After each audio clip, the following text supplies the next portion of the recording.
So I think the next question I want to ask is, you have a full-time income, now you start generating extra income, and at this stage you haven't necessarily registered the business, or you haven't even thought about the structure of the business and any of those kind of things. As let's say it's 500 rand a month to begin with. How do you declare that income, and how do you think about structuring that in the future?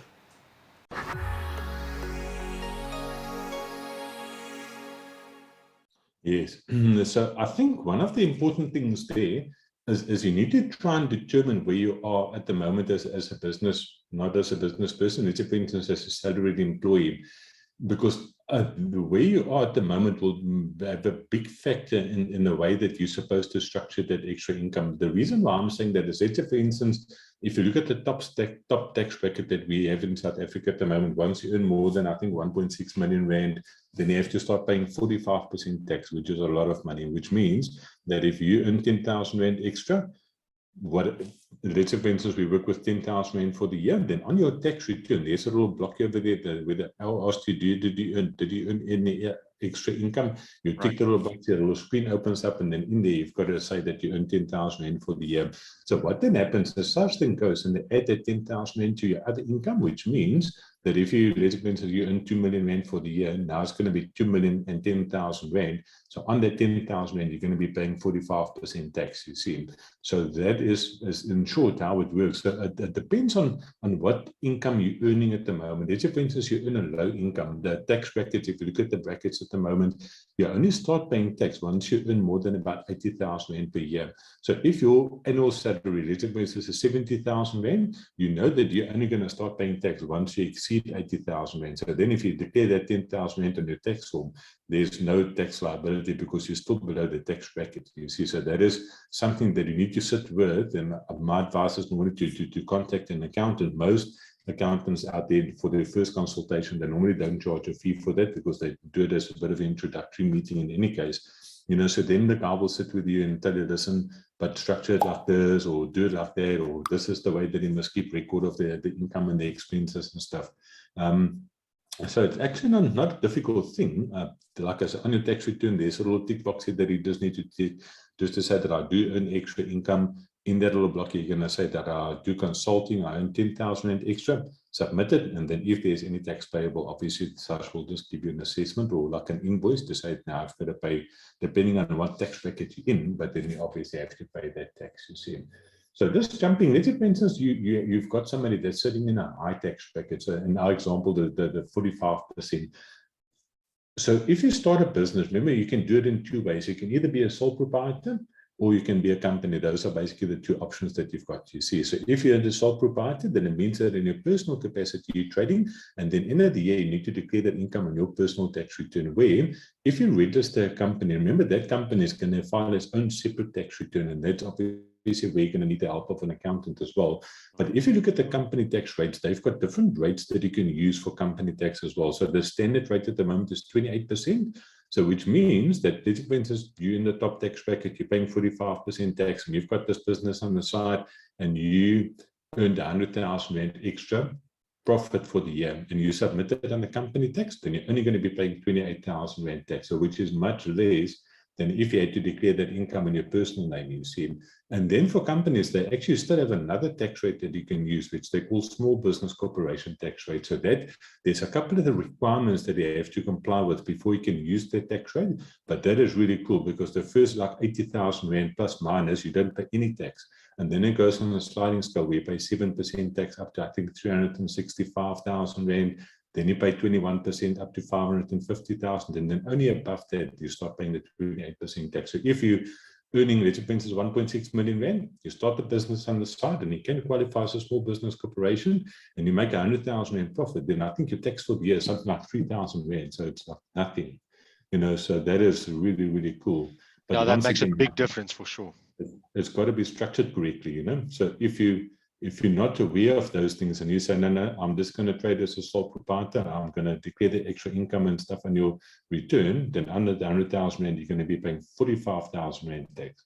Where if you start a separate business, register, or see if you can qualify as a small business corporation, then it's like 3,000 Rand. I actually did a video and I did a calculation there to see if you can qualify as a small business corporation, actually save 95,000 Rand in tax if your profit is 550,000 Rand, just by using those lower tax rates out. So that's really cool. You know, they definitely make some allowances for small businesses, and they definitely encourage guys to start small businesses. But once again, there's a lot of requirements that you must be careful for, and you must make sure that you comply with all those requirements. Don't take chances there, because if they catch you out, then they're going to nail you, then you're going to be We're going to be in trouble, definitely. Yeah, like I said earlier, I'll leave a description below, a link in the description below, specifically for SA Accounting Network channel, and some of the content on there is really helpful in terms of finding out the differences and the advantages and so on of sole proprietor versus companies, and a lot of tax details and stuff on there. So I encourage you guys to go check that out as well. Go support the SA Accounting Network and find out more from Heinrich on there. Watch to the end of this video as well, where Heinrich will share more about how you can get in touch with him and what else he can help you with. Talking about the structure and those kind of things, Heinrich, there's obviously, you talk about sole proprietor in a company, and, when you start talking to people about CIPC, and we spoke earlier about the closed corporation, you can't register as closed corporation anymore. That's something in the past. So now you'll do either sole proprietor or a company which is Pty Ltd, correct me if I'm wrong. And these terms, obviously, as a new entrepreneur, these terms seem, confusing. How do you, okay, we spoke a little bit now about how do you declare it and how do you structure it, but how do you decide at which point do you actually register a business? How do you, and obviously you want to separate your business expenses and income from your private income and expenses, and I think the record you keep for that is very important. So speak a little bit about when do you decide, number one, to register a business, whether it be sole proprietor or a company. How do you keep the records separate, and when do you start doing that? I mean, for 500 Rand a month, it's not really worth it, but if you want to build on that 500 Rand a month going forward in your future of the business, then obviously you need to start at some point to structure these things. When do you reach that point? Yeah, so what my recommendation normally is let's say, for instance, you wake up one morning and decide, I've got a bright idea today, I'm going to start a business, I'm going to start selling peanut butter, like what I did back then.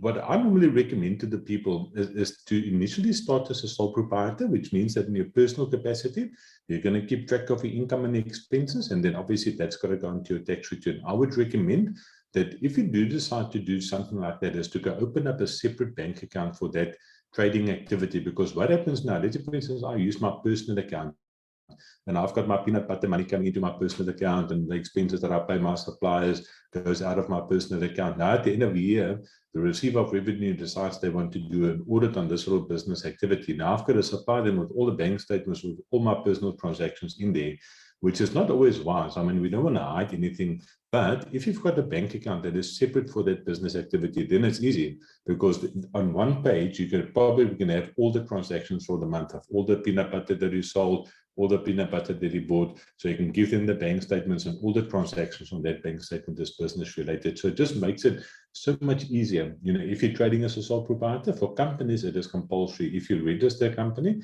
it must have its own separate bank account, and then that business bank account must be used purely only for business purposes. And I think a lot of people mistake the concept of running a business as a company, because they think, no, I'm going to register a company and I'm the only owner of that business, or that, well, as they would call it, the director. So therefore, they think that they are the company. But if you look at registering the company, remember, you're registering a separate legal entity. So you, as the owner of that company, is appointed as a director, and as a director, you're only entitled to two things. You're allowed to take your salary out of the company as a director, or you're allowed to declare dividends If you've got a loan, then you're allowed to repay your loan. So those are basically the 3 ways you can get money out of a company. You see, so now the people think that I'm the company, now they take that business card and they swap it for everything. They use it as Spar, Pick and Pay, and all those type of things. And then it becomes a problem because now at the end of the year, you've got to go through those transactions. And the problem is you don't realize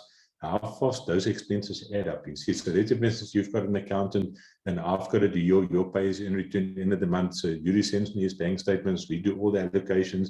And I'll say, Yuri, dude, I see this month you took 100,000 rand. Then you say, no, there's no way that I took 100,000 rand. I only transferred 10,000 rand into my bank account. But now I show you the bank statement and say, listen, dude, but here you went to Spur, it was 2,000 rand there, Wimpy 500 rand, Pick and Pay this, Woolworths that. So now it becomes a bit of an argument between me and you because I'm saying, dude, you use this money for yourself. You come back and say, no, but it was for business purposes. You see, so SARS has got a term for that. They call that a fraud risk indicator. So it's like a red light that goes on to receiver of revenue.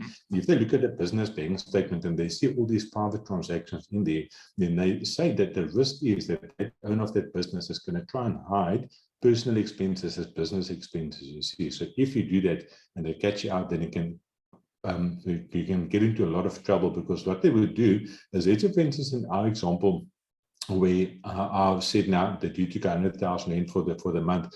Firstly, I've got to declare that on your tax return, and I've got to say now I've got to pay, let's say, for instance, 20,000 rand to pay as you earn. If we try and hide those transactions as business transactions and SARS picks it up, what they will do at the end of the year, they would actually reverse those expenses to say, okay, let's say, for instance, 50,000 rand was not business expenses, it was private expenses that you were trying to hide as business expenses, so they will add the 50,000 rand back. Say now I've got to pay company tax of 28%, plus they can go and add a 200% penalty on top of that amount because you're trying to defeat the system, actually, you see. Sure. So then that thing is going to cost you a lot of money. So it is not wise. If you've got a business, make sure you've got a separate bank account. Let the bank account only have business-related transactions. Have your personal account that once a month or twice a month, you take 5,000 rand or whatever you're going to take, transfer it into your personal account, and then you can do whatever you want with that money. We don't care what you do with it. As long as that one account that you've got that you're using for business must be purely only business expenses in there. And I think that is one of the biggest things that we see, that people start a small business on the side, but they don't keep separate records for that, you see.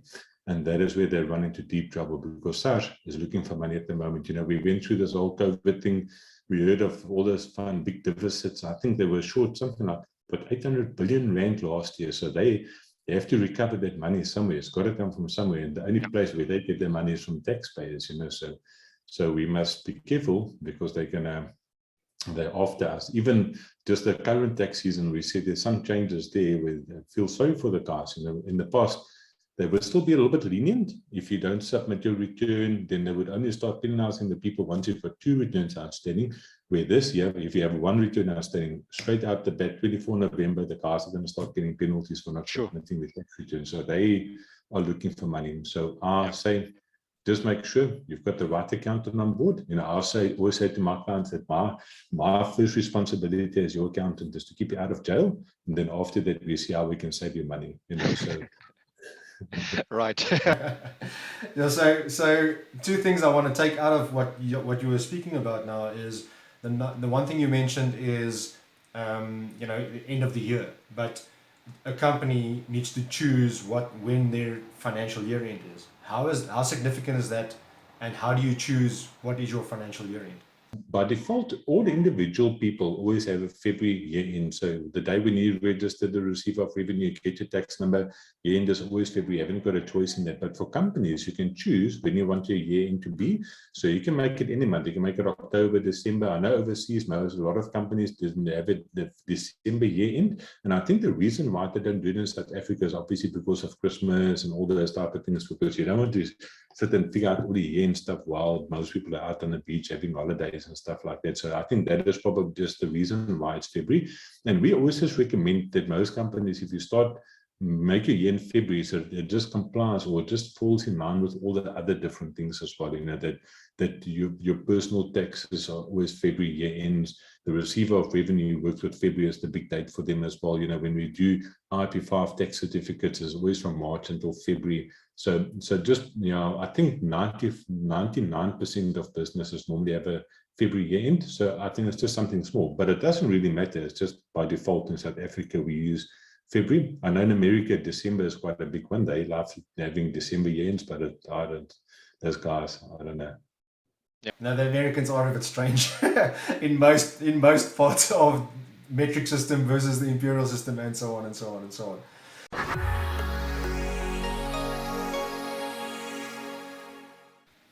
Okay, so let's talk a little bit about, you being a business owner, having had different businesses over your career, I suppose.